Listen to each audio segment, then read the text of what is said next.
newspaper and reporter. Uh, it's time for a ceremony. Why I speak that it is ceremony? Because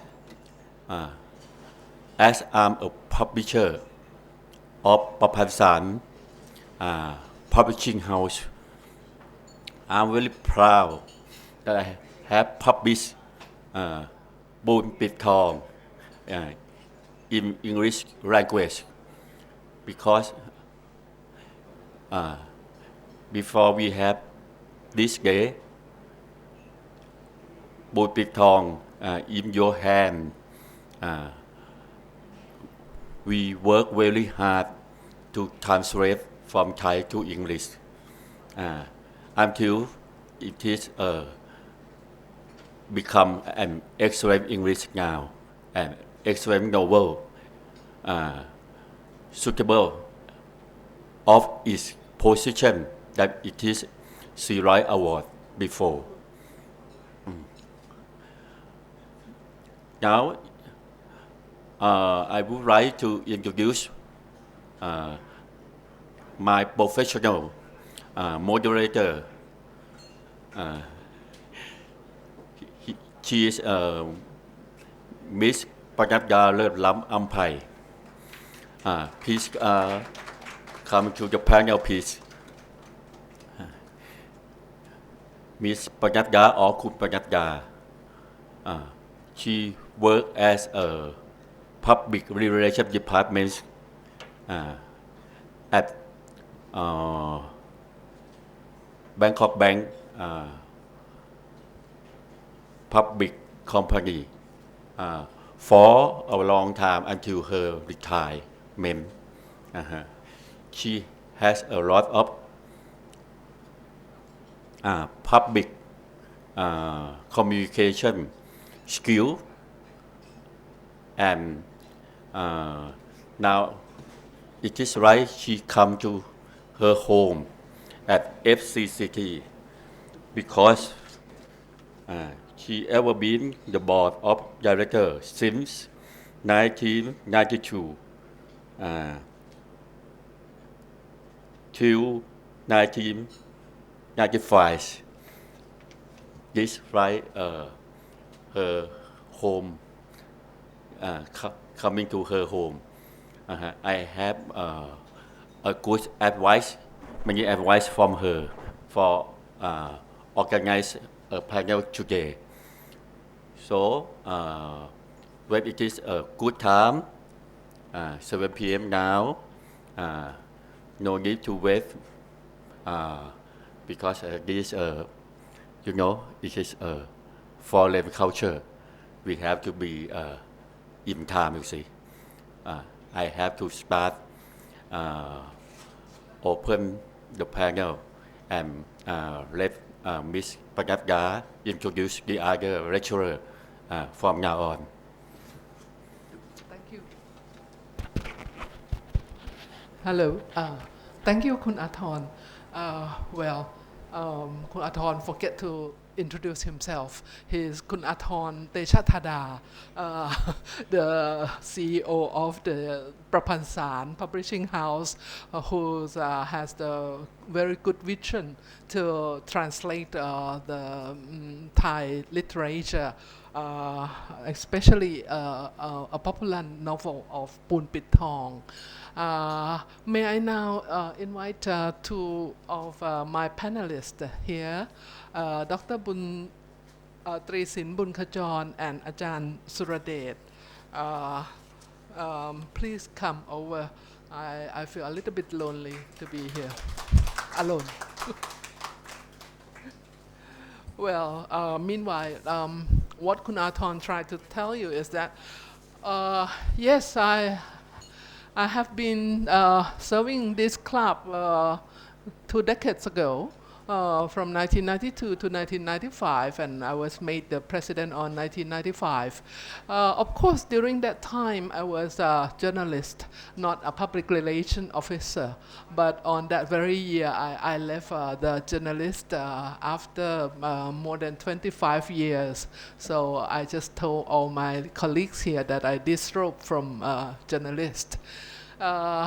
Anyway, and I just get the new profession now, maybe just this evening from Kun Athorn said that I was the professional moderator. I hope more job will come my way as the moderator later. Anyway, may I make the official say good evening to ladies and gentlemen. Huh? Welcome to this very rare occasion of introducing a new book, which is the very first of its kind, a translated English version of a Thai award-winning novel, written by a beloved and revered Thai novelist, Miss Krisana Asoksin. Indeed, I dare to say that she is not only a beloved and revered Thai novelist, but she is the most beloved and respected novelist in Thailand. Yes, she is the treasure and pride of the Thai contemporary literature world. She is our greatest novelist queen. Working tirelessly for more than 60 years, Ms. Krisana Asoksin has won more than 20 literary awards in Thailand and in the region. She was named National Artist in Literature as early as 1988. In the 2 decades, but in the 2 decades before that, in the 60s and the 70s, she won twice the first prize of the Southeast Asian Treaty Organization Literary Award, a regional award as famous as the Sea Right of today. And besides, of course, she won the Sea Right Award itself in 1985 for this very work that has been translated into English. The name from Thai is Poon Pit Thong, literally translated into English as a kind of gold-pasted cement. In this novel, written some 3 decades ago, but still applicable to present-day lives in our region, Krisana Asoksin has opened up the real-life world of the privileged Thais who liken their parents to the statue of Buddha, worthy, venerable objects to whom we pay homage with candle, incense, flowers, and glittering gold leaf pasted on them. However, should parents who neglect their role be venerated by their neglect children? Were those parents merely a mass of cement, forming a Buddha image and pasted externally with glittering gold leaf? Well, I'm not in the position to talk in details of this highly sophisticated novel. I have 2 experts in literature to help me out here on discussing the gist, the message, and the value of this fine literary work. On my far right is Dr. Trisin Bunkajon, Director of the Center for Literary Studies, Faculty of Arts, Chulalongkorn University. And immediately on my right is Dr. Suradet Chod Udompan, a young and upcoming colleague of Dr. Trisin in the Literary Study Centers. Before I go further, allow me to inform you as well that this evening we are graced by the very author herself, Ms. Krisana Asoksin, who is here with us, and already several copies of her book were sold, and her signatures were already on those books from some clients here. Now let me come back to our session. May I start by asking Dr. Trisin to introduce this novel briefly, giving a kind of very short synopsis of for our audience who are perhaps not all Thai novel readers at all. Thank you, Kun Panadda. Good evening, everybody. I think this is our maybe dinner time, so what I supposed to talk here should not spoil your dinner or serious that you will make your stomach in trouble. So I would like to say first that the good novel must be fun to be read, right? So I would like to introduce you that this is the novel, a kind of domestic novel. So the writer picked up the problem in the family. There are two families, broken families. That means the story will cover the male and female protagonists, that both of them came from the broken families. We see that even though Thailand nowadays we supposed to have a kind of one man and one woman, right? But actually in this book you can see that in contemporary Thai society we still have patriarchy, which means men is have a status higher than women, and polygamy, that means father or husband suppose actually by legally should has only one wife, but in the in the real life maybe more than that.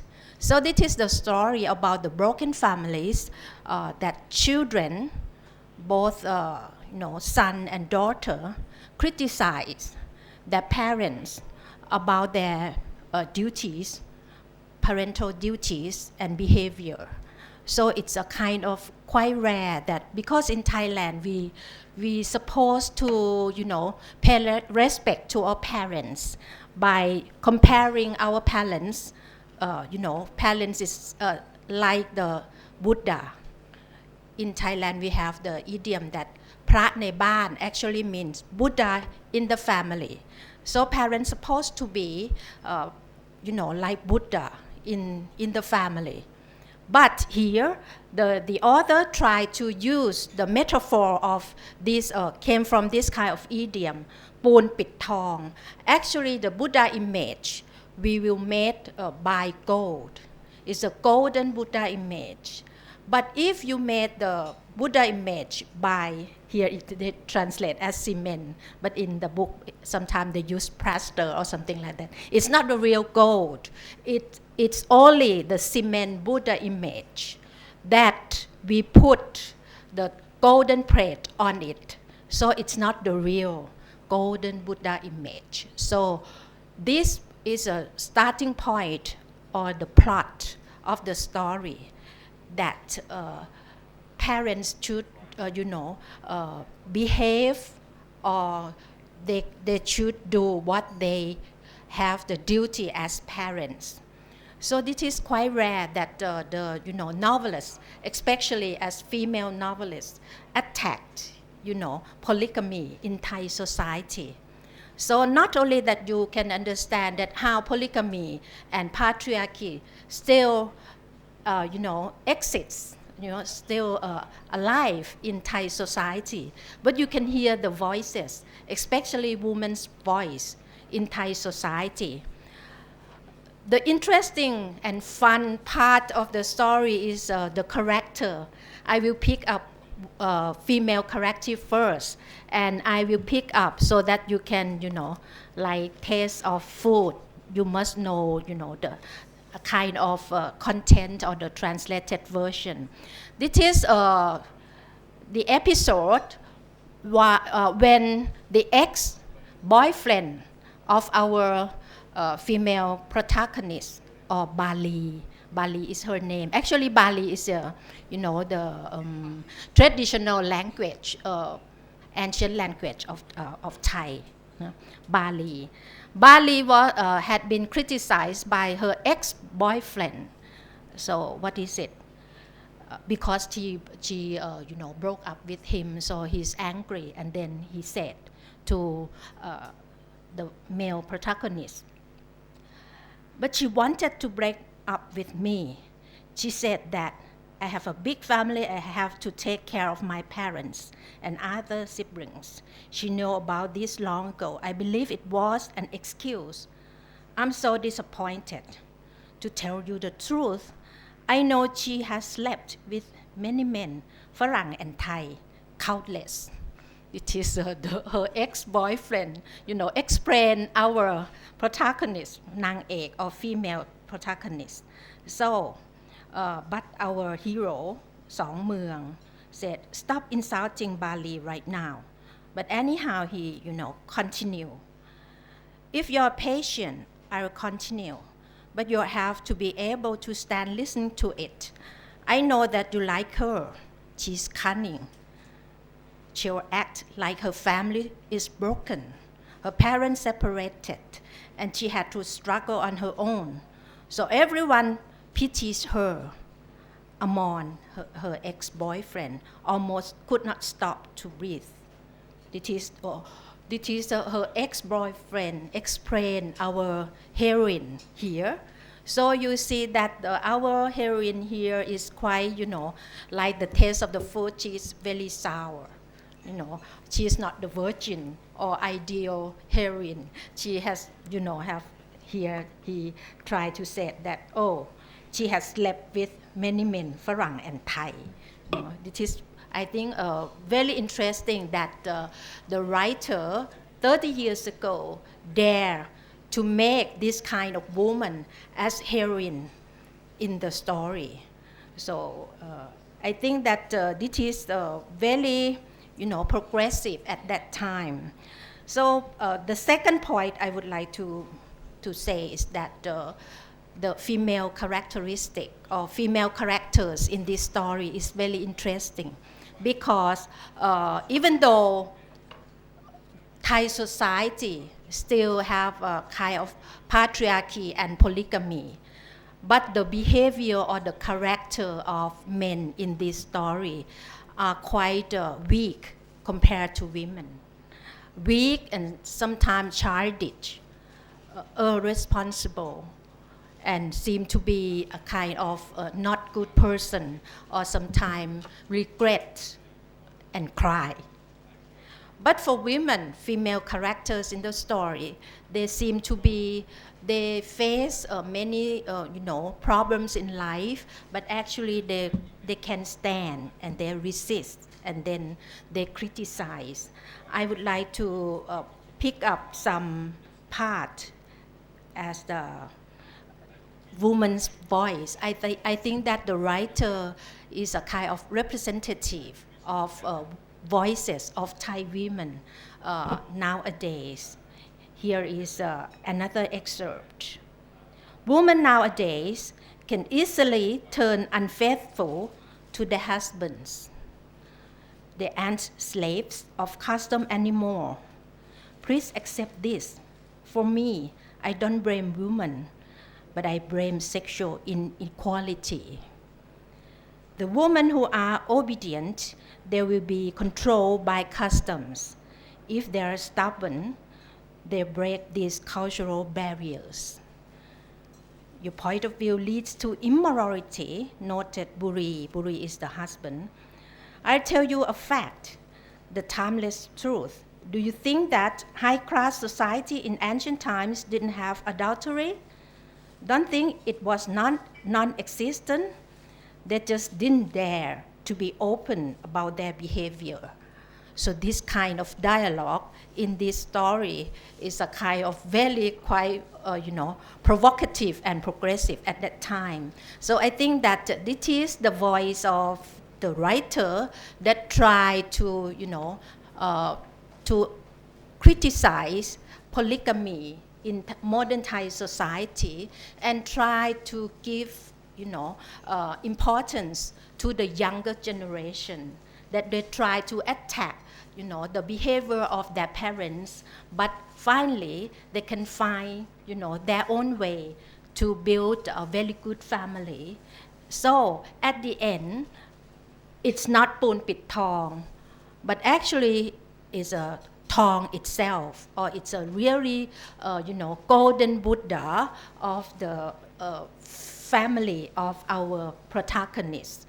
So at the end, I will leave. I won't give you synopsis because it will destroy, your reading. You should read it by yourself. But I think that the third point I'd like to make is the voice of Buddhism.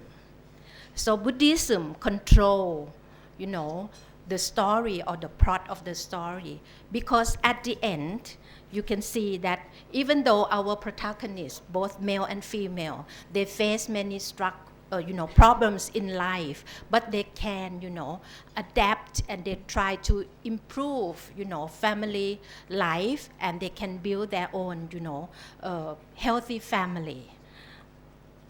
Voice of Buddhism, I would like to give you some excerpt at the end of the novel that will turn out to be a kind of karma. You know the word karma or kam in Thai. In Buddhism, we believe that if we behave well, we do good deeds, we will, receive good as the reward, So at the end, our hero Song Mueang, they have a kind of a baby and they have a very happy family. So Song Mueang said, it was said that the karma of the parents became the karma of their children too. These kinds of parents were like Buddha statues that were made of plaster and glossed over with gold. They only looked good on the surface. So this is the clue of this novel. I think that by the time that this novel was rewarded at the Serai Award in 1985, I think this is the story that picked up the very important issue in Thai society, because we believe that family is a kind of one of social institute that that bring the very good base of the society. So this is not only fun to read, but I think you understand Thai society in not only 30 years ago, but nowadays it's still, a kind of life in Thai, modern Thai society. Thank you very much. Well, thank you, Ajahn Trisin. She immediately import us to the literature's classroom, very high classroom too, deep into the content of the novel. I hope Ajahn Suradet will help us out to a little bit coming out to see this novel in a more external people's eyes, and maybe give some comment or some evaluation to this translated novel. Please. Thank you very much, Kun Panadda. My own perspective upon reading this novel is, somehow, I have like a kind of mixed feelings, in reading this novel. One of them is just like, whether it's translatable, whether in terms of experience, whether the experience actually narrated in the novel could be shared by readers of other cultures or not. But, I realized that, the novel is mainly about urbanization and the feelings of people, when the city progressing too fast, and then people just, more interested in their own concern rather than putting other people's concern in priority. So I think the novel sometimes, could be translated or, could be shared, the feeling that among readers across culture with ease, I think. And one of my, points of concern is that, the novel touches upon a very important issues of family, which I think that, you know, is somehow this is kind of like, you know, border crossing in itself. And it actually, you know, tells you a lot about the experience about, you know, two people, you know, from broken home, you can say that, you know, with broken families and, you know, with father and mothers, you know, putting their concern over their sons or daughters. So what I find fascinating about this novel is how, you know, the kids, you know, growing up into adults, you know, try to navigate their own life. And what I find interesting is that, you know, it's a process of trial and errors that they need to do without the direction or guidance of their parents. And what I find pretty daring is that, you know, this novel was made possible like 30 years ago. And the feeling upon reading that is still very much, you know, timely, you know, even though, you know, 30 years have gone by, and it's still like experience that, you know, youngsters or, you know, kind of 30-something, you know, like me, you know, reader could still share this sort of feeling of, I would say like, you know, kind of loss or kind of loneliness, you know, the sense that, you know, it's a kind of in this sort of capitalist society and where people put money or, you know, kind of their own desire before other things. So what I find is like fascinating in this novel is that, you know, with Bangkok, you know, at the center at that time, with the city progressing too fast, you try to put that into perspective of Bangkok 30 years ago, when capitalism was, you know, kind of marching, you know, kind of changing this urban landscape so fast. This novel sort of like, you know, told you at the time, you know, how, you know, the mental landscape was like at that time. And I think it was fascinating because, you know, these two protagonists, like Ajahn Trisin said before, somehow set the screen is just somehow like, you know, it's pretty controversial at the time, because, you know, the female protagonist was portrayed no longer as a innocent lady, but somehow, you know, she's like a modern day woman, you know, with a lot of experience, you know, be it sexual or cultural, whatever. But, you know, she also like professional lady with career, and she's no longer domestic. But what I found pretty surprising in that light is that, you know, is her progress toward a more traditional outlook, because she felt like, you know, this sort of way of life was, you know, not good. And I think it's, you know, what fascinating about Boon Pitang is not only about, you know, showcasing what's going on in contemporary society, contemporary Thai society, but also, you know, the author took great pain to point out certain possibility or solution, you know, that youngsters, you know, can learn, you know, when faced with such dilemma in life, you know, whether you can choose to be good or whether you can choose to be lost. You know, even though, you know, you don't have your parent to advise or anything to give advice, you can still choose to be good. You know, you can still, you know, try to manage to put your life back on track again. And I think what is so good about this novel, because I read it all in one go, you know, maybe, you know, one sitting in one night, was that, you know, it's just a novel solution which is quite rare. Because thinking in terms of the landscape of contemporary Thai literature, I mean, most authors probably took great pain just to portray the situation, or what we say, like, you know, what's going on in society without, you know, kind of imposing any kind of dominant ideology and leading the direction for the readers. So somehow the readers, when they were young, they probably, you know, get a little bit like, you know, confused or befuddled, you know, by, you know, the variety of ways or variety or the complexity of society they live in. But with Kun Krisana as the author, you know, the fascinating thing is, you know, the novel came equipped with a solution. And of course the solution is, you know, very Thai. And I think what's fascinating about his novel is that when you read about it, you know,